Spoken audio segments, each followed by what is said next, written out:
Welcome back to Shem's Universe. So today, guys, we're going to discuss birthday number 18. Birthday number 18, I'm going to go over in two different ways today. And going forward, I'm going to be doing all the rest of the birthday numbers in this format. So first, we're going to discuss the Western numerology depiction of the birthday number of 18. Then I'm going to go over the Eastern definition of it, which would be the Chaldean.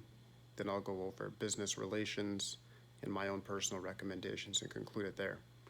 So to start off with the Western numerology, your soul numbers would be 1 and 8 if you were following the Western numerology. Well, not really your soul number, but your soul power number.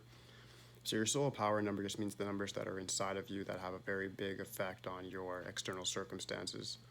Based on the fact that your birth number does control the mental realm, you need to understand that if you have a birth number that's a compound number, your conscious mind may be affected by two different planets. So, in this regard, you would then be affected by the number 1 and the number 8. Okay? So, number 1, it has to do with the sun, innovation, leadership, courage. Saturn, number 8, is very good at discipline, going through hardship in life, feeling the pain and embodying that pain and then overcoming it. And then you have number 9, which is what your number equals. Number 9 is Mars, which is about war, humanitarianism.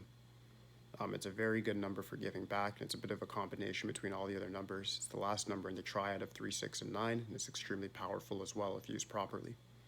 So the Westerners, Pythagorean, actually decide that the number 18 is a number that means you're for sure going to get rich. The Chinese agree on this. Because you have number 1 and number 8, you definitely do have a good profanity with money. You can definitely start a business of any sort. You'd be an ideal soldier as well because of the number 9's influence. So these are things you'd have to look at and say, okay, well, this is the things that you're going to definitely be good at. In regards to the way the Westerners put the number 18, though, you definitely are good for any sort of leadership position, general in an army, admiral, police services, anything to do with like high level stress. Number 18, and according to the Westerners, would be very good for that. In the Eastern definition, it's quite interesting. It's actually very similar. The reason I like numerology is because even though there's different definitions or different symbolic meanings, they always have some sort of similar interpretation of what these numbers mean. And if you look across the board, you can pretty much say numerology is just one set of belief system. It's not really different ones. A lot of people do believe like the 8 is evil, but then you have the Chinese that say the 8 is good, and you have the Westerners say the 8 just has to go through hard things to become good.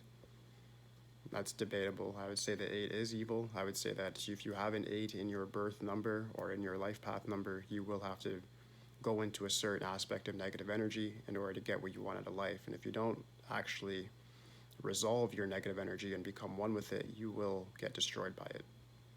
All right, so that's just my interpretation in the middle there. But with the Easterners now, they do have a definition for the 18 that goes around the point that there's like a wolf eating the moon, it seems. It's like howling at the moon. The moon's like dripping blood, and then there's crabs around the wolf that are also like drinking the blood. So that symbolic meaning is quite interesting because that really, to me, demands a lot of sacrifice. When you see blood in any sort of symbolism, people will automatically, especially in our Western world, will think that's evil. But yeah, it is evil to a certain extent, and that means that according to Eastern numerology, which is Chaldean, which is in my view the most accurate, if you're an 18, you're going to benefit off negative things. A lot of people born on the 18th will actually be gangsters. They'll be criminals. They'll be terrorists. They'll be in the army. They'll be 911 dispatch.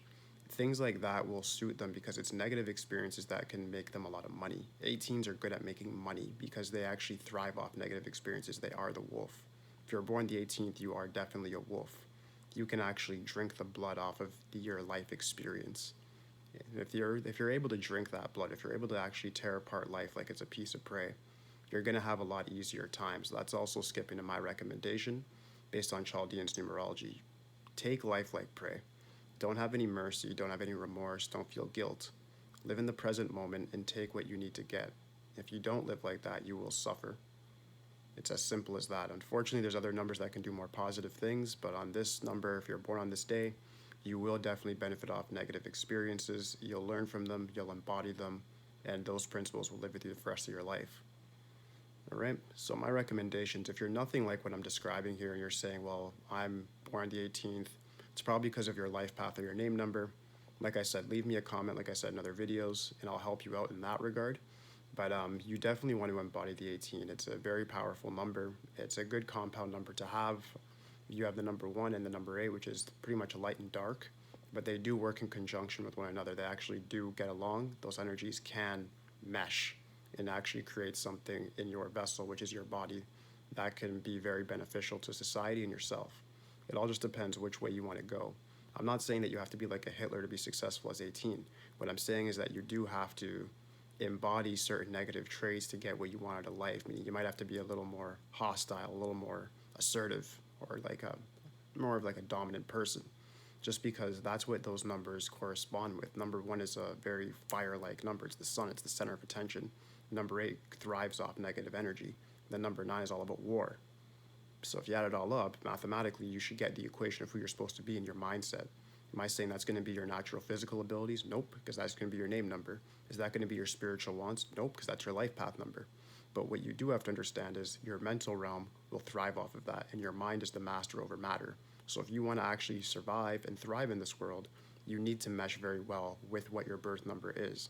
If anybody, no matter what birth number you have, mesh well with what it is. If you have a singular digit birth number, you have an easier time than people with a compound birth number, because now you have 2 numbers that you have to please, plus the base number, so really and truly 3.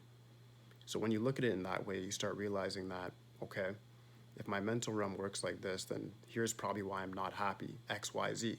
If you're an 18 and you're not happy with your life, or saying that life just doesn't seem to be going the way in which you want it to, or the way in which you believed it should, it's because you're not meshing well with your energy. And that's probably the mental energy. The name number energy, usually people mesh with well because the physical self, it's natural talents, natural drawbacks. You just have to learn a little bit from that, and you can just move on. But with the mental realm, it can be a little more scattered because of nurture as well, meaning like how you're raised.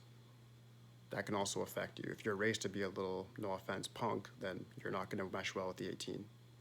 It's as simple as that. If you're a girl, you may not mesh well with the 18 because your feminine nature may be against what you would view as masculine nature, in the fact that you'd have to take control of your environment, or in the fact that you're meant to make a lot of money. So that's the thing. 18s are meant to thrive off war, and that war can be economic, emotional, physical, whatever, but you do thrive off it. I'm not saying that you guys have to be the people that become it or actually do the bad things to other people, but you can become one with it. Like even people like therapists, psychologists, they're born the 18th as well, because they have the ability to look at negativity and interpret it for what it is and change it to something good. All right, guys. So that's it for the number 18 for a birth number. If you guys have any questions on it whatsoever, please let me know. Aside from that, like, subscribe, holla at me. That's it.